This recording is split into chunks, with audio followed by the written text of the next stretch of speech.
how to get the best deal when trading on a cryptocurrency exchange. Okay, I know everyone keeps saying that it's best to learn crypto trading during the bearish market, be prepared and nail it on the bullish one. But isn't right now the perfect time to do so? So that's right, to finally start learning stuff about trading during this boring, sluggish, bearish market we find ourselves in right now. So that's right, today we're gonna learn the basics of spot market trading and delve deeper into the world of trading orders. But first, let's focus on the main types of trading orders you find on almost any exchange. So we're gonna explore their upsides and downsides, how and when to use each, and basic stuff that can help you navigate the volatile waters of the crypto market like a pro. So buckle up and let's get started.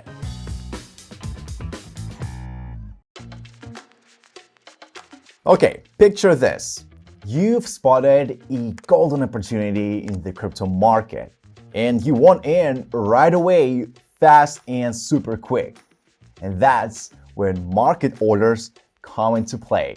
That's right, when it comes to swift execution, nothing beats the thrill of a market order. Basically, it helps you buy and sell assets at the current available market price, ensuring quick execution. Again, perfect for entering and quitting positions super quick.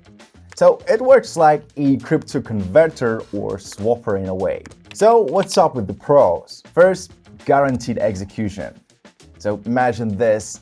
There's some market movement and suddenly a huge red candle appears and you want a fast out.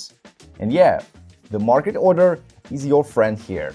So no need to wait until your order gets filled. It's executed at the exact current market price. But what exactly would that price be? Well, that is another question. The main downside of market orders is unknown price outcomes. Just remember, this speed comes with a catch called slippage. So let's talk about that more.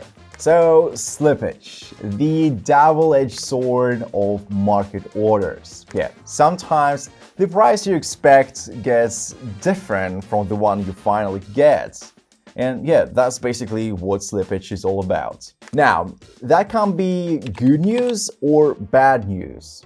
Well, basically it depends on market volatility, as the price might change super fast at a certain point. Of course, you can get a more profitable position when you are shorting a position, but let's talk about that in another video. So instead, let's take another example. Okay, if we talk like big sums and you want to buy more amounts of assets that currently is in the order book, for example, 50 ETH, you'll get not the current price, but an average of existing positions in the order book. Well, usually the price is a bit more. However, you may not even need that at all, so let's move on to the next order type. Now, let's talk about strategy. So, meet the limits order, your tactical companion here. And by the way, I think that's the default trading option on Binance. So if you're using this exchange, well, you just gotta know that. Okay, picture this. You wanna buy/sell at a specific price in the future and pay no penny more, no less. You put a limit order, and if it hits that target or even better, well, congrats to you, you've got yourself a deal. The order will be executed automatically. Now, here let's talk a bit more about buying and selling. When buying, you need to put the price of limit orders below the current price because, well, obviously you want to buy cheap. However, if you manage to mix it up somehow and put it like above the current price, well, nothing too serious. The order will be filled with the rival price immediately. Yeah, the same goes for selling. When selling, you need to put the limit order above the current price because you want to sell high and get more money for the trade, right? Otherwise, if the selling price is below or equal to the current one, it's going to be filled immediately with the arrival price. And by the way, guys, Binance has a pretty good explanation on this very topic with some vivid examples, so you can pause it right here and take a moment to read it all and understand at your own pace. But if you got a chance to check it out later, we'll just obviously do that. Okay, back on track. So how about pros and cons? So for pros, obviously there are no surprises to you, no unexpected costs. You get what you came for, and you won't get slippage. Next, it is a perfect tool for take profit schemes. It's when you buy cheap and sell high. However, there is a major twist with that limit order. Well, basically, it might not get executed if the market eventually doesn't meet your price prediction. So no matter how, if it's just 1 single cent between the current price and your limit order, it won't execute. You just keep waiting for that train to come, and there is actually no one to blame except your predictions. The next downside involves large sums too. So you open a limit order with a large asset sum. And yeah, the price temporarily, still hits your limit order, like taking off some percentages of yours. But shortly after that, it goes back. So basically what happens here, there was not enough volume to fulfill your huge order. However, something says if you trade like super large sums, I think you should probably know what you're doing, right? So let's move on. Okay, but what about some advanced risk control? Yeah, that's where stop limit orders shine. Basically, a stop limit order is like setting up a safety net for your trade. So let's break it down. Well, as you can see, we have two words here, stop and limit. And what it does, it's simply a two-part order that combines features of both stop orders and limit orders. Yeah, it's designed to help traders manage their risk and execute trades at specific price points. So here is how that works. Okay, so stop price. This is the price at which you decide your safety net should be activated. If the cryptocurrency's price reaches that level, the safety net gets triggered. So stop price is like your trigger point. In other words, when the market reaches or crosses the stop price, the order is activated and enters the order book as limit order. So what about limit order? Once the safety net, so stop price, is triggered, the limit price comes into play.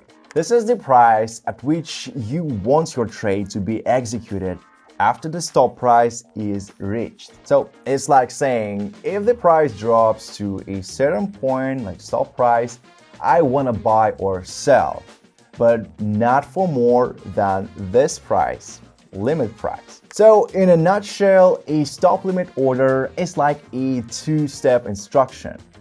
If the price hits a certain point, like this stop price, then buy or sell, but only if it's the price I'm okay with, like limit price. So with this, you can perfectly automate your trading strategy and add some protection against sudden price swings. Okay, so let's break down some commonly used scenarios for stop limit order. First, it's perfect for stop loss. You can set a stop price below the current market price to trigger a sell order and limit losses if the market drops. Number two, and it's also perfect for take profit schemes. You can set a stop price above the current market price to trigger a sell order and lock in profits if the market rises. And three, entry orders. You can use stop limit orders to enter a trade once the market reaches a certain level. For example, you can set a buy order above the current price to confirm a breakout. Well, of course, in theory, you can put the same price levels for stop and limit, but it's better to leave some gap in between. Well, why? Simply because of the market volatility. So this market volatility can affect the execution of your stop limit orders. As the market well, may move super quick, potentially leading to a situation where your limit order is not filled. Yeah, this sudden huge ups and downs can easily just miss your order. And that's why it's better to use quick and dynamic market orders in such cases. Well, actually, guys, you see, in the world of trading, everything is like interconnected. And modern exchanges offer just a range of tools to master the art of crypto trading. So whether it's market orders for speed, limit orders for precision, or stop limit for risk management, well, basically, it's all about using the right tool for the right job. And that's how you get the best trading deal on an exchange. And now I think you're equipped with the basic knowledge to make informed decisions. Well, of course, there are a couple more advanced trading orders we can discuss later here. So guys, if you like this one, we can obviously make a part 2.